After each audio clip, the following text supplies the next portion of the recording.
These things look so much more expensive than what they're asking on the used market. That's gonna really piss mum and dad off if you've got kids in the back. Now, I'm sure we all know about the absolute nightmare that is the Hyundai 4-cylinder engine debacle. They just blow up all over the place. How'd they go with the 6 cylinders? They're not perfect. Let's find out.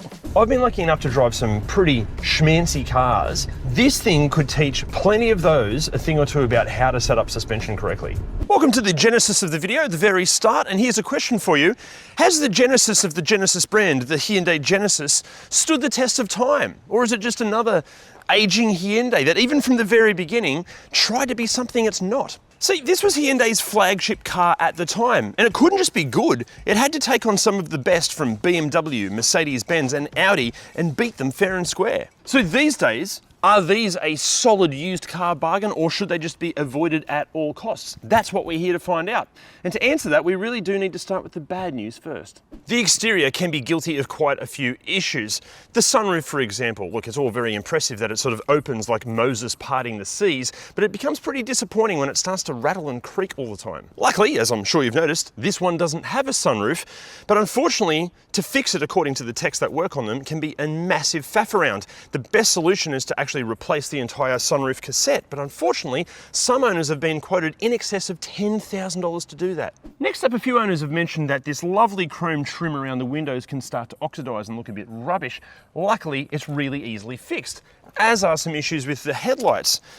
Owners have reported that these can sort of start to flicker and sometimes even fail. But the solution here is just to not have them on auto. When you want to use the headlights, just turn it on. And when you don't want to use them, turn it off. Simple. Also, while we're down here, some other owners have had problems where the halogen indicator bulbs blow out almost annually. It basically seems that the housing gets a bit too enthusiastic and sends them too much power and it blows them out. Also, like so many cars from this era, the paint seems to have a similar consistency to melting butter. It can just mark and scratch so easily. Plenty of owners recommend just getting the whole car PPF'd as soon as you can. Now, next up, it's all very impressive that on some models the mirrors tilt down when you select reverse, but the problem some owners have had is that it doesn't tilt back to the position that you had it in before. It tilts back to the factory default position, which is not where you want it to be. Also, thanks to the staggered wheel sizes, it makes it almost impossible to rotate the tyres, so therefore you might have to budget for replacement tyres more than you're actually thinking. Also, on the V8 models, yeah, that's right, Aussie viewers, internationally there were V8 models, not that we're jealous at all, they have quite the propensity to chew through tyres and brakes prematurely. But hang on, sorry, I'm just going to loop back to the V8 thing. How did a market like Australia not get the V8? We would have eaten that thing up like crazy. Not only that, we also missed out on a diesel model and 3 other petrol models, and some of which were all-wheel drive. Fun fact as well, the 2-litre and the 3.3-litre turbos are the same engines that you'll find in Kia Stingers. Here in Australia, however, we just got the naturally aspirated 3.8-litre V6 in rear-wheel drive form, which at least simplifies the range. Although to now add some confusion, the initial Australian market cars are officially known as the 2nd generation Hyundai Genesis. However, post-update models are technically the 1st generation Genesis G80. Basically, Hyundai took their flagship model, the Genesis, and then created an entire premium brand off the back of this car. And aside from some minor aesthetic and equipment changes, they're ostensibly the same thing, even though they're known as variations of the same name. Did all that make sense? Nah, didn't think so. Back to common issues. This rubber shroud or covering over the boot door handle, in hot climates, it's known to perish and deteriorate and just sort of falls apart in your hand. Oh, also with the boot, unlike this car that when you open it, it lifts up like this, plenty of owners have had a problem where the spring resistance here has basically left the chat and it refuses to open, but it also refuses to stay open. So if you're parked on an incline, like facing up a hill, the boot just constantly wants to close on your head. God, that hurt. Ow. But easily the most annoying aspect of the whole spring situation with the boot is the fact that if you've got the smart trunk function selected in the car, that's basically where you have the key in your pocket and the car can detect that you're at the back of the car and it just pops the boot open a little bit. The problem is if the springs are gone, you won't even know the boot is open until you get in the car to drive away, and then the car tells you that the boot's open, so you got to stop, pull over, and then close the boot again. Just bloody annoying. So look, just turn the smart trunk function off. Simple. Then we come to the reported issues with the electronic park brake. The issue here seems to be that when the pads are worn too far, it can trigger a whole bunch of issues. Even with this car, it had a problem where the park brake just would not disengage to the point that the car had to be towed away to get fixed. But the good news here is simply fitting pads and resetting the firmware seems to solve the problem and it doesn't come back. The issue issue might be that some mechanics can really struggle to diagnose the problem in the first place. So if this is a problem for you, let them know it's probably just the pads. Then we have the rain sensing wipers that should probably be renamed storm sensing wipers, because if it's drizzling or even just light rain, they don't detect that. Also, the wipers themselves can apparently change their sweep range to the point that they can sometimes knock into the driver's side A-pillar. That's bloody annoying. Plus, like so many other cars on the market, OEM manufacturers can charge you a small fortune for replacement blades. And then the aftermarket ones, plenty of those are just crap. Look, the best bet here is to get yourself a set of Wipertech wiper blades. They're the ones that we use. They are honestly some of the best blades in the business. And when you get yourself a set via the link below, you're going to get 15% off and free express shipping. Go on, do it. They're awesome. That is, unless you do what Bruno has done and lend us your car to feature, because if you do that, we're going to give you a set for free as a thank you present. Email me if you've got a cool car. The link's down below. Now, while we're on positives, while we did come across I'm going to say a small handful of electronic issues, these things are far more resilient to electronic gremlins than a lot of their European competitors, like the BMW 5 Series, Mercedes-Benz E-Class, and the Audi A6. They're not perfect, but the problems are so sporadic we wouldn't call them common at all. Plus, even if something were to go wrong, yes, it's a premium car, but it's still a Hyundai, so the cost of replacement parts and maintenance and servicing and repairs shouldn't be too much, aside from the sunroof. And then we come to the looks of this thing. I think, look, it was a handsome car when it was new, but I think it is aging so gracefully. Also, we're going to get into what these cost to buy later in the video, but these things look so much more expensive than what they're asking on the used market. Also, hot tip here, lowered just a little bit and wearing some sexy aftermarket quality rims, they can look so hot. Although speaking of heat, there are some reported issues with the air conditioning. Plenty of owners have complained that it either stops blowing cold or it can just fail altogether. Now, the problem seems to be that the evaporator coil freezes over, and this just stops the blower fan air from actually coming through the vents. Now, there are solutions to this. Some of them require this convoluted process of hitting auto air on and then turning it off and then changing dials. Honestly, it's sort of a band-aid solution. There are permanent fixes. They require a lot more work. But before you go diving into that, jump on the owners groups and forums and check for advice on there, because yeah, there are some really good solutions. Next up, all of the leather in here, it needs to be cared for on the regular. If you don't, it can get rock hard in no time, especially in hot climates. Also, a few owners mentioned that some of the, let's say the interior jewelry wear and tear sometimes isn't that great. What I mean by that is like some of the silver surfaces can start to kind of look a bit oxidized or start to flake off. Some of the buttons, they can start to lose their finishes. Even some of the plastic little bits and pieces can break off over time.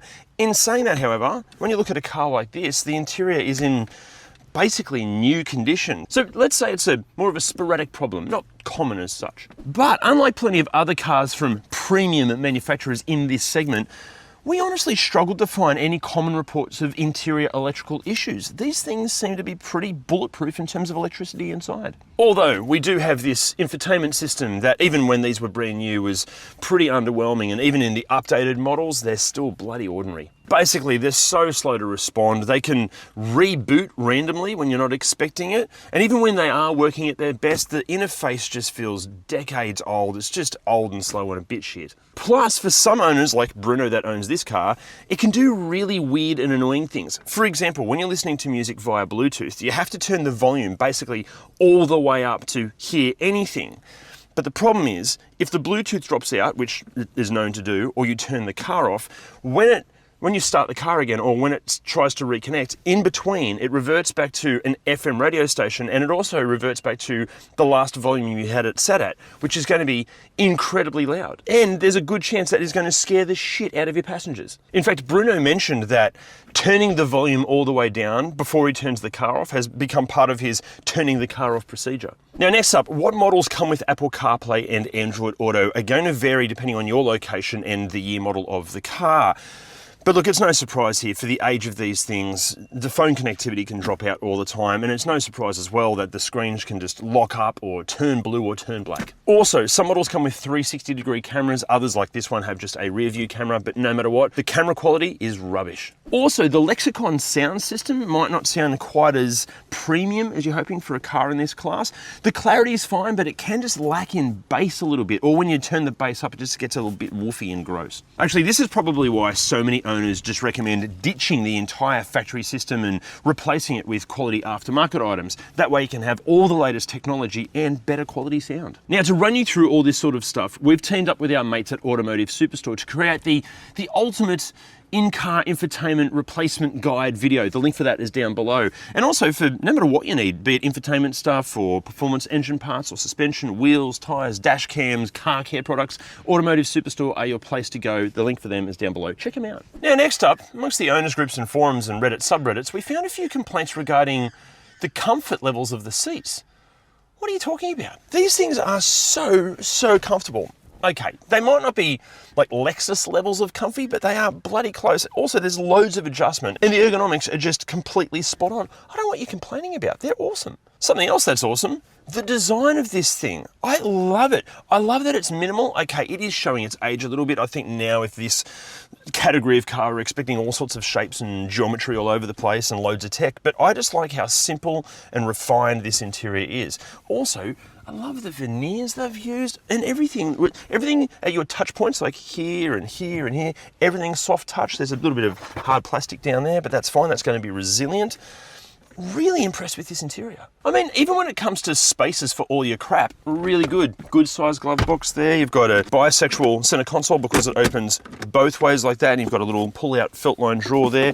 This little bucket is also completely felt line, so all your stuff in there won't rattle around. You've got more storage just here for Bruno's SD card adapters. Got 2 cup holders here, and they do hold small pretentious coffees like this morning. I had a double ristretto with a dash of oat milk. It was delicious. Now, there is more storage up here, but there's a complaint with this section.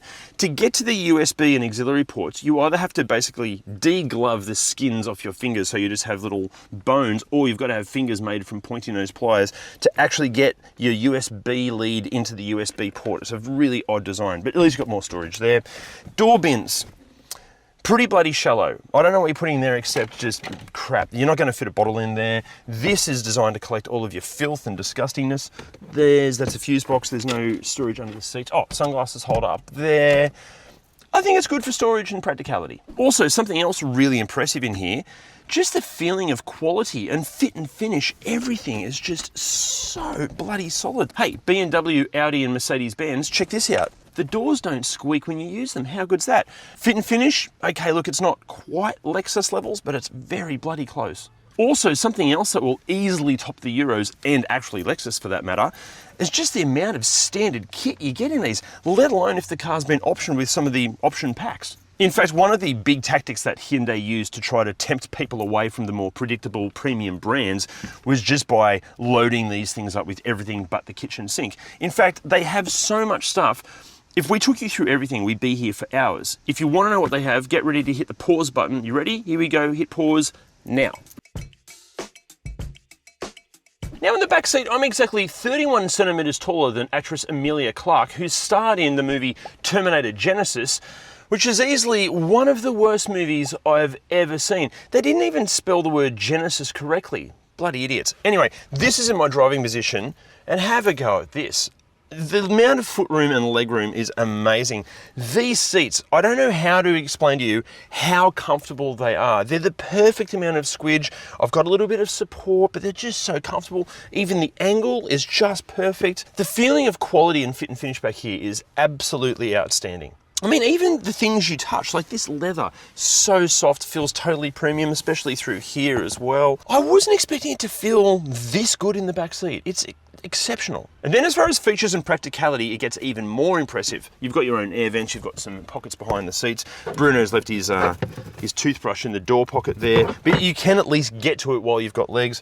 This is another spot to collect filth. But then check this out, pull down armrest, which has, boring stuff first, felt line storage there, but then you've got your own audio controls, you've got your powered blind at the back. This is, you also got a little ski hatch here through into the boot. This is fantastic. I can't believe how good this back seat area is. It's not Toyota Century good, but it's getting close. Actually, like the Toyota Century, you can also adjust the front seat position when you're in the passenger side rear seat. That's going to really piss mum and dad off if you've got kids in the back. Also, something else I've just noticed, this is the attention to detail in here. The middle seat seatbelt clip has its own little holster. How cool is that? However, unfortunately, it's not all good news back here. The seal around the rear parking brake light up there, it can degrade over time, again, especially in hot climates, and it sort of drops bits of rubber down onto your parcel shelf. But over time, what happens every time you brake, the red glowing light starts to glow into the interior. That's kind of sexy in a way, but then just becomes annoying. Also, something to be aware of, plenty of these were used as premium hire cars back in the day when they were new. So check for the wear and tear in the back seats because they may have seen countless people in and out of them. We'd be extremely cautious when buying a used hire car. And then as far as practicality in the boot goes, it is massive back here, huge, good opening size aperture as well. Annoyingly though, the rear seats don't fold down. It seems to be a bit of a common thing in this class of car. It's just annoying. Actually, something else that's annoying is the fact that only about 25% of our regular viewers actually subscribe to ReDriven. If that sounds like you, give that little subscribe button a bit of a prod because doing so helps us make more free videos for you. It's a good thing, isn't it? Also, while you're at it, why not join our membership program as well? Because that way you're going to get even more ReDriven perks. Again, the link's down below, check it out. Okay, now what about negatives when it comes to the driving experience? Are there any? Not really. One thing, the paddle shifters are completely pointless. It feels like when you pull the paddle to change gear, the signal goes and forages for some kindling and then it starts a fire, then it sends a smoke signal to the gearbox to tell it to change gears, then you hope that the gearbox sees that smoke signal and then eventually it will change gear. Basically, it's incredibly slow to change gears with the paddles. But let's be honest here, this isn't a performance car. It doesn't even really need paddles in the first place. This thing having paddles is it's a bit like wearing a Formula One helmet to play chess. And another potential negative, quite a few owners have reported some pretty underwhelming fuel consumption. Some are seeing averages of 12 to 13 litres per 100 Ks. That'd be fine if we were talking one of the V8 models, but we're not, it's one of the Aussie ones. In saying that though, this actual car is seeing 8 litres per 100 Ks. Maybe Bruno just has a very light right foot. But aside from those small annoyances, that's it for negatives. This is an outstanding car to drive. It is so refined. I could do this entire piece to camera whispering, it's that quiet. There are no rattles in here. Also, the ride quality. Now, this suspension was tuned for Australian local conditions, and my God, you can tell. It has this feeling of confidence all the time. If you go through some corners, it doesn't pitch and yaw and roll all over the place, but then the way it absorbs bumps is incredible. I've been lucky enough to drive some pretty schmancy cars. This thing could teach plenty of those a thing or two about how to set up suspension correctly. Also, this thing takes up a decent amount of real estate and it does feel large, like it gives you confidence behind the wheel, but at no point is it intimidatingly large. Like I had to park it in a pretty tight spot before and it was a breeze because the vision out is really, really good. Also, the steering, how is the steering this good? The steering shouldn't be this good. And also remember, this is what, a 10-year-old car? It's 90,000 Ks on the clock? It feels like it's been chiseled from granite rather than just manufactured. I mean, even this engine, so nice. It wafts you forward with much enthusiasm. It's not a fast car, but it's exactly the power plant this car should have. Also, I know everyone's sort of upset about the demise of the V8, but can we also hear it for the V6? Like, how good's a 6-cylinder engine? Oh, just that, so smooth, lovely. However, Hyundai don't have, let's say, the greatest reputation for their mechanical packages. There's been a few complaints of some catastrophic engine failures and whatnot. What's the story with these? Are these a ticking time bomb? I can't confirm or deny that rumour because I'm not a qualified mechanic. Luckily, Jim is. Look, yes, generally, if well serviced, these things are actually pretty stout. Oil consumption is probably the biggest complaint, and in versions that are poorly serviced, that is far worse. They can have some issues with the cooling system, specifically the thermostat. It has an electronic component to it. It often fails.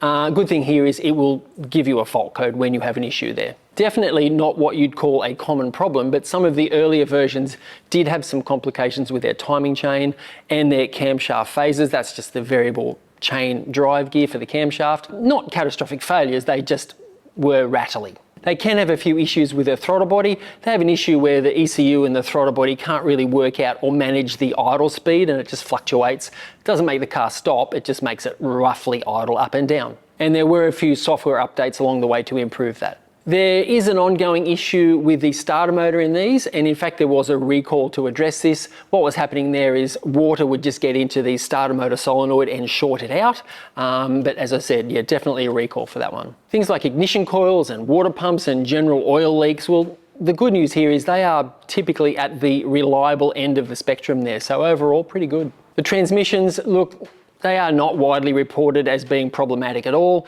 A few solenoid and valve body complications, but definitely not what you'd call common. And now a couple of questions from our members.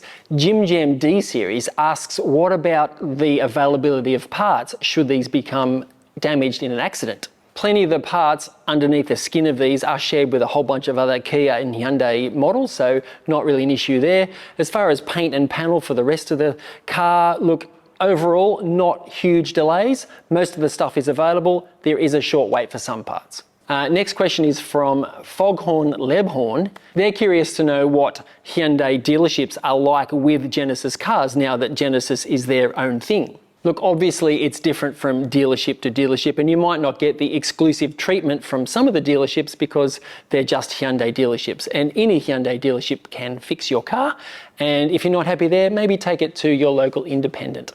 But here's where the Genesis becomes extremely tempting.